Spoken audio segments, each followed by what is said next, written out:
June 1944. The southern coast of England. The war is at its peak, but here the air is unnervingly still. No gunfire, no screaming engines, only the groan of metal, the hiss of steam, and the murmurs of men working in secret. A thin morning fog clings to the shoreline, drifting over rows of trucks, cranes, and soldiers. In the distance, the channel glimmers, cold, gray, indifferent. It separates the free world from tyranny. And for now, it stands as the Allies' final barrier. Along a muddy road near Shanklin, men in oil-stained overalls wrestle with a coil of steel larger than a farmhouse. The cable creaks and shudders, its iron surface slick with rain. Engineers shout over the noise, their voices lost in the metallic thunder of machinery. To a stranger, it looks like chaos, a tangle of pipes, wires, and madness. But these men are not soldiers. They are engineers, mechanics, dreamers, fighting not with rifles, but with wrenches, welding torches, and imagination. Across the channel, on the cliffs of Calais, a German officer watches through binoculars. He sees the endless convoy of Allied trucks and barges, the smoke from strange new construction sites rising on the horizon. He smirks. Fuel through a pipeline? Beneath the sea? He lowers the glasses and laughs. The British are truly desperate. In Berlin, the idea of pumping gasoline across the channel is dismissed outright. Their engineers call it logistically absurd. Their generals call it madness. To them, war is about might, not mechanics. They build tanks thicker, guns louder, rockets faster. They cannot imagine that somewhere in the mud of southern England, a handful of men are quietly rewriting the laws of logistics. The Allied command calls it Operation PLUTO, Pipeline Under the Ocean, a code name so strange, so whimsical, that even within their own ranks many dismiss it as fantasy. Yet beneath the fog, history is changing shape. Steel meets salt water. Pressure meets willpower. And for the first time, fuel begins to flow, not through tankers or trains, but through a steel artery buried beneath the sea. The sound is almost nothing, just a faint vibration, a hum beneath the waves that no one notices. But one day soon, that hum will grow into the roar of engines rolling across Europe. And the men who laughed will learn that sometimes madness is just another word for genius. It began not in triumph, but in desperation. By late 1942, the Allied war machine was starving for fuel. Every jeep, every tank, every aircraft depended on it. And with the coming invasion of Europe, the demand would explode beyond anything ever seen before. But there was one problem that no general could solve: the English Channel, a narrow stretch of water that might as well have been an ocean made of fire and steel. German U-boats hunted every convoy. Tankers carrying gasoline were torched before they even reached the coast. Every drop of fuel came at the cost of blood. Logisticians and engineers were running out of ideas. They had tried everything: storage depots, floating tanks, portable drums, all too slow, too fragile, too dangerous. And then, one man dared to propose the unthinkable. Arthur Hartley, chief engineer for the Anglo-Iranian Oil Company, stood before his peers and said 6 words that would change history. "Gentlemen, we'll send it through a pipe." The room fell silent. A pipeline under the sea. It sounded like lunacy. Fuel pumped beneath the channel through currents, salt water, and enemy fire? It would have to endure unimaginable pressure, temperatures, and tides. Every law of physics said it couldn't be done. Every officer said it shouldn't be tried. But Hartley wasn't a soldier. He was a builder, an engineer, a man who saw structure where others saw chaos. To him, impossibility was just a problem that hadn't met the right mind yet. He joined forces with Geoffrey Lloyd, Britain's Minister of Fuel and Power, and gathered a secret team of engineers from Henley's Cable Works, Siemens Brothers, and the Anglo-Iranian laboratories. Together, they began work on a project codenamed PLUTO, Pipeline Under the Ocean. Their first creation was the HAIS cable, a monstrous hybrid of steel, lead, and rubber, inspired by undersea telegraph lines. It had a flexible core wrapped in layers of tape and armor, designed to carry fuel at 700 pounds per square inch deep beneath the waves. It was part cable, part lifeline, and part madness. The tests began in secret. Pipes split, valves burst, entire reels of cable were swallowed by the sea. Each failure was humiliating, costly, and dangerous. Fuel spilled into the surf as if the channel itself were bleeding. The Admiralty doubted them. The newspapers mocked them. Even Churchill, ever the optimist, is said to have called it fascinating, but utterly insane. Still, they pressed on. When the HAIS cable proved too fragile, they built a new design, the Hamel pipe, heavy, rigid, and welded in hand in 20-foot sections. It wasn't elegant, but it was indestructible. Men worked through cold and rain, welding, grinding, testing, and failing again. Each mistake taught them something new. Each explosion revealed the hidden strength of their design. They called it the steel snake. It was slow, clumsy, and ugly, but alive. It grew longer, stronger, more resilient with each test. These men weren't building a weapon. They were building an artery, and a living system that could keep an army breathing, a machine not meant to kill, but to sustain. The soldiers on the front would never see it.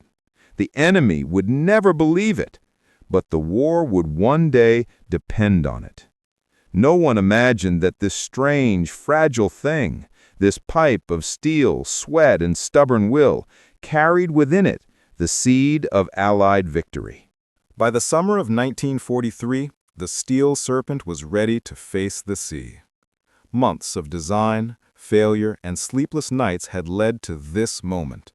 On a fog-shrouded morning off the Isle of Wight, a group of engineers and naval officers gathered to watch history being tested. The prototype lay coiled aboard a converted cable-laying ship, a giant drum of lead and steel known as the Conundrum. It was a strange-looking vessel, part freighter, part machine, part experiment. From its deck, the great reel of pipeline stretched out toward the water, gleaming with oil and salt. If it worked, it would become the first artery of an invasion still shrouded in secrecy. If it failed, it would drown as another dream lost to the depths. The engines rumbled to life. The great wheel began to turn. Slowly, the pipe unspooled into the channel, vanishing beneath the waves. Men held their breath as gauges flickered, pressure built, and the pumps began to hum. For a moment, just a moment, it seemed to work. Fuel began to flow. The dream was alive. Then came the sound no engineer ever wants to hear. A deep metallic crack, a shudder, a hiss that turned to a roar. Somewhere beneath the waves, the pipeline ruptured. The steel split like glass. A geyser of fuel erupted to the surface, igniting in the sunlight as the current tore the cable apart. Within seconds, the sea was littered with debris, twisted steel, shredded rubber, burning oil. The test was over. Failure. On the shore, the officer said nothing. One simply wrote in his report, "The line cannot withstand sustained pressure. Recommend termination of project." For many, that was the end. The newspapers mocked it as the underwater folly. The Admiralty redirected resources to more practical solutions. Even within the project, morale collapsed. One young engineer wrote home, "We are laughed at by everyone who matters. They say our pipeline is a toy, a child's fantasy." The skeptics had their proof. The Germans, if they had known of it, would have laughed too. The idea of sending fuel through the ocean seemed as foolish as trying to breathe underwater. But not everyone gave up. Hartley refused to let failure have the final word. To him, the explosion was not the end, it was data. Every rupture revealed a weakness that could be solved. Every disaster pointed to a design that could be rebuilt. He studied the fragments of metal torn from the sea, traced the points of stress, and realized the problem was not the idea, it was the scale. They needed stronger steel, thicker walls, and a new way to deploy it. They needed a ship that could lay the pipe smoothly, a coupling that could resist pressure, a drum that could hold miles instead of meters. And above all, they needed faith, the kind that doesn't die when the water turns black. For now, the pipeline lay at the bottom of the channel, twisted and silent. But within the wreckage, the idea still breathed. It waited in the minds of the engineers who refused to walk away. They didn't know it yet, but the next time they faced the sea, Pluto would not fail. It would rise, not as a dream, but as the invisible engine of an empire. The first test ended in fire and ruin. But in that fire, the monster was tempered. What had begun as madness was beginning to evolve into genius. In war, revolutions rarely happen in daylight. They happen in silence, behind closed doors, in the corners of workshops, in the hands of men too stubborn to quit. After the failure off the Isle of Wight, most thought Pluto was dead. The reports were filed, the funding nearly vanished, the sea had won. But in a nondescript factory outside London, the engineers refused to surrender. They worked through the blackout nights, the floor trembling under the buzz of generators, their hands raw from welding and oil. They spoke little, they simply built. Piece by piece, failure was dismantled and remade into progress. Arthur Hartley walked the workshop floor like a ghost commander. Every broken section of pipe was studied. Every fracture, every leak, every buckle was mapped like an enemy position. What the sea had destroyed, they would rebuild, stronger, smarter, and ready to fight back. The new pipeline would not rely on faith. It would rely on physics. They replaced fragile joints with precision couplings that could flex under pressure. They redesigned the pipeline's armor using a combination of lead sheathing and high-tensile steel bands.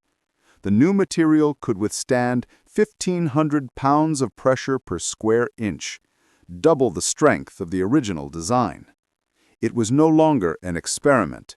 It was a weapon of endurance. But strength alone wasn't enough.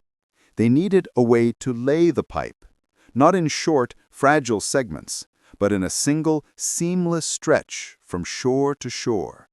And so, the engineers of the Cable and Wireless Company proposed a new invention, a colossal floating reel capable of carrying 70 miles of coiled pipeline. They called it the conundrum. It was absurd. A steel drum 50 feet high, towed behind ships like a giant wheel of fortune rolling toward history. When word reached the high command, even Churchill raised an eyebrow.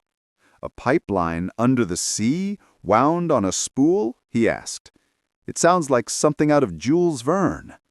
But Hartley smiled, because this time it would work. By early 1944, the new HAIS and Hamel systems were ready for testing. Under code names and false manifests, the ships left port at night. From the Isle of Wight to the French coast, they unspooled the new line across the seabed, silent, steady, invisible. No fanfare, no witnesses. Just the hum of machinery and the whisper of waves swallowing miles of steel. At dawn, They opened the valves. Pressure built. The gauges trembled. Then the numbers held steady. Fuel began to flow. Slowly at first, then stronger. 100 barrels, 1,000, a steady stream of life pumping through a pipe that only months earlier had been dismissed as lunacy. The men cheered quietly, not the victory of heroes, but the relief of craftsmen who had defied the impossible.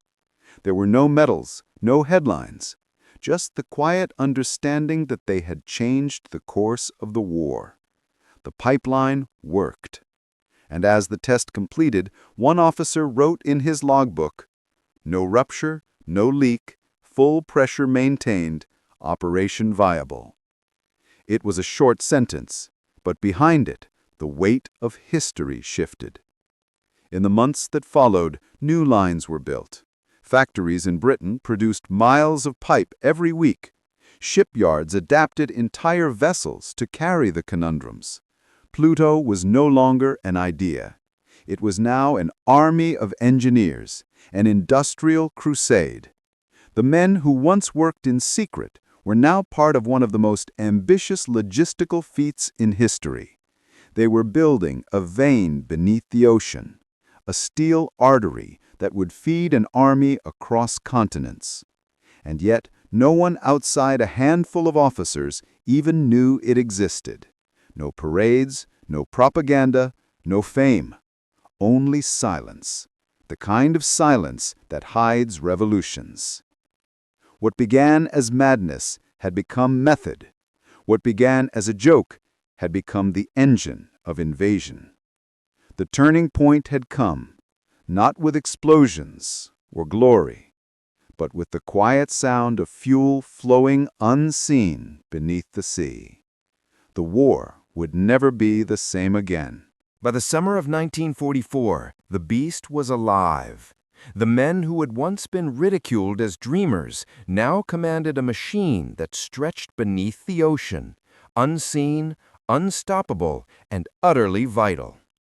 Operation PLUTO had gone from theory to weapon. From the oil depots of southern England, miles of steel arteries now pulsed with life, carrying the blood of war, fuel, directly to the European mainland. The first line, from the Isle of Wight to Cherbourg, began pumping in June 1944, just days after D-Day. At first, it moved only a trickle. But within weeks, that trickle became a torrent. By August, more lines were laid, from Dungeness to Bologna, from Sandown to Cherbourg and beyond. Together, they formed a hidden network spanning nearly 700 miles beneath the channel. Fuel stations were disguised as cottages, barns, even ice cream shops. To any passerby, they looked like harmless seaside buildings, but inside, pumps thundered day and night, sending gasoline racing through steel veins at 1 million gallons a day. No convoys, no tankers, no easy targets for German bombers. Just silence, the hum of victory buried beneath the sea. And then, on the front lines of France, something began to happen. The Allied armies stopped slowing down. The tanks no longer stalled. The trucks never ran dry. Every push, from Normandy to Paris, from Paris to the Rhine, was powered by an invisible river that the enemy couldn't see, couldn't bomb, couldn't stop. German intelligence was baffled. Reports poured in from the front. Our American armor advances without pause. Their supply lines appear endless. They move faster than we can retreat. At first, the Wehrmacht believed it was magic or madness, but soon they realized it was worse. It was efficiency. One captured officer reportedly said, "We had engines, they had fuel. That was the difference." As Allied convoys thundered eastward, the German lines collapsed under starvation. Trucks ran out of diesel. Tanks were abandoned in ditches. Fighters sat grounded for lack of aviation fuel. The only once mighty Panzer divisions became little more than rusting skeletons. And still, PLUTO pumped on. Every day, more pressure, more flow. From the quiet shores of inland to the roaring front lines of Europe, the pulse of oil never stopped. In a single 24-hour period, PLUTO delivered enough fuel to power over 25,000 tanks and trucks, and it did it without a single bullet fired. For the Germans, it was a nightmare with no sound, no explosions, no flames, only the slow, inevitable realization that the Allies were moving faster than physics itself. "Their fuel comes from nowhere," one German dispatch read. "Their army moves like a machine without hunger." The laughter that once echoed in German war rooms was gone. In its place was something colder: respect and fear. Operation PLUTO had turned the tide of the war not through destruction, but through momentum, the one weapon Germany could not match. The Allies had built something terrifying in its simplicity, a machine that fed itself, an empire sustained by steel and flow. The quiet monster beneath the channel had done its work. It had transformed fuel, mere liquid, into the most powerful strategic advantage of the war. What the enemy once called madness was now the very reason they were losing. The pipeline that began as a joke had become a weapon more powerful than 1,000 guns. Victory in war is often credited to weapons, guns, tanks, planes. But true power is quieter. It hums through pipes. It flows through wires. It hides inside factories that never sleep. Operation PLUTO was proof of that truth. What began as an engineer's fantasy had become a new kind of doctrine, a doctrine not of domination, but of connection. Fuel no longer depended on ships or luck or weather. It depended on design, on courage, and on the cold, precise logic of industry. While Hitler's Reich glorified spectacle, parades, monuments, superweapons, the Allies glorified function. Every barrel of oil that crossed the channel through PLUTO was a sermon in pragmatism. Where tyranny worshipped symbols, freedom built systems. For the Germans, the idea of pumping fuel under an ocean seemed impossible. For the British, it was simply necessary. Necessity, the mother of invention, and in this war, the mother of victory. In the months that followed, PLUTO became more than a pipeline. It became a philosophy of power itself, a reminder that empires of steel and ideology crumble, but empires of cooperation, of minds and machines working as one, endure. Each section of pipe was a statement of faith and progress. Every joint welded in darkness was an act of defiance against despair. And each gallon of fuel that surged through those lines was a declaration that freedom runs on the ingenuity of ordinary people. When the Allied High Command reviewed the results, the numbers spoke like scripture. Hundreds of miles of pipeline, thousands of men, millions of gallons, a river of energy feeding a continent back to life. General Eisenhower later wrote that the campaign across France would have been impossible without that steady flow of fuel. Churchill called it a triumph of quiet British engineering.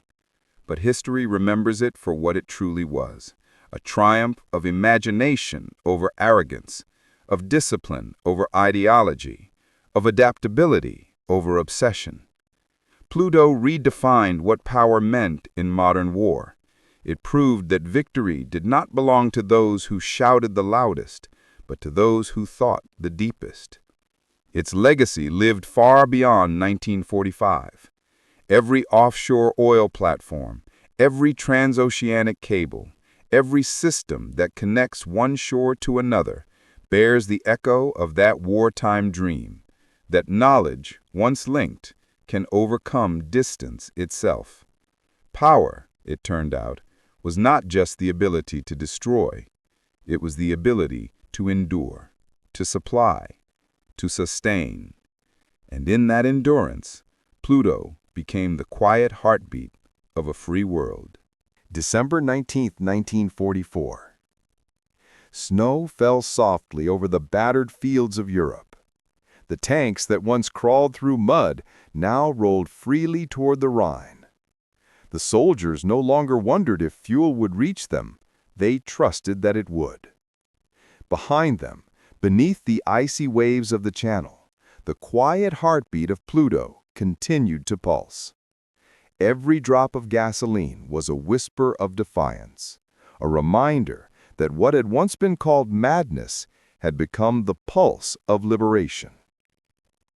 Far away in Berlin, the laughter had stopped. German generals who once mocked the idea of a pipeline under the sea now stared at maps that made no sense. How could the Allies advance without rest, without pause, without ever running out? The answer was invisible and unstoppable. They called it impossible, wrote one British engineer, and then they watched the impossible roll right over them. The same commanders who once ridiculed Pluto's architects now felt its consequence in every burned-out vehicle, every silent airfield, every retreat that ended not in battle, but in exhaustion. The arrogance of empire had met the humility of engineering, and lost. When the war finally ended, the men of Pluto returned to their factories, their offices, their homes. No parades, no medals. Their victory was buried under the sea, flowing quietly until the day the pumps went still. But history remembers them, not in statues, but in every cable laid beneath an ocean, every network that connects the world, every system that turns imagination into endurance. Because Pluto was never just a pipeline. It was a prophecy that true strength doesn't roar, it flows, that power isn't measured by how loudly one conquers, but by how quietly one sustains. As the Allies stood victorious on a continent rebuilt by its own fuel, the irony came full circle. The engineers once called dreamers, the men once dismissed as fools, had rewritten the laws of war. They laughed when they saw it, says the legend of Pluto, but they stopped laughing when they realized the sound of their laughter was drowned by the roar of engines it had made possible. And when the last drop of fuel reached the front, when the final pump went silent, the world stood changed, forever connected, forever reminded that sometimes the greatest thunder comes from what moves beneath the surface. The tides of history rolled back, and beneath them the pipes of Pluto rested, cold, silent, immortal. The pipeline that shocked Hitler had reshaped the very meaning of power.